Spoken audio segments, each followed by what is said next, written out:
we're in Italy one time in a house, and I'd bought 100 cigars in London, Cuban cigars.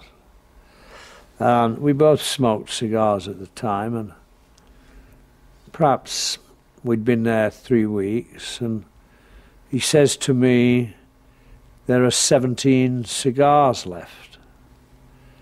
And I knew what he meant straight away.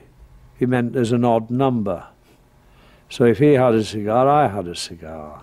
Who would have the extra one? Because in Italy, you couldn't buy these Cuban cigars. So we'd have to go smoke cheaper ones. So I knew Henry was already planning to get the extra cigar because there was an odd number. And I felt I should have the extra cigar because I'd bought them. And Henry felt he should have the extra cigar because you couldn't get them in New York City where he was going to have to return. Well, in the end, he got the cigar, I do remember. We could spend a lot of time together, as I say, travelling, going. He'd go out of his way to look at things, and Henry wasn't that fond of exercise, meaning he would walk around all the gardens of a great big house if you had to get to something.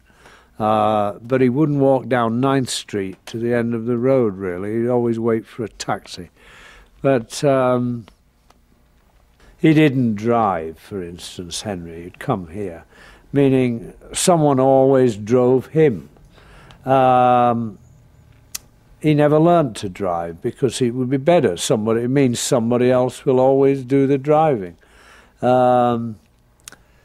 It also meant, mind you, we couldn't read maps. If you don't drive, you can't read maps either. So if you were driving with Henry and you relied on that, it was not too good.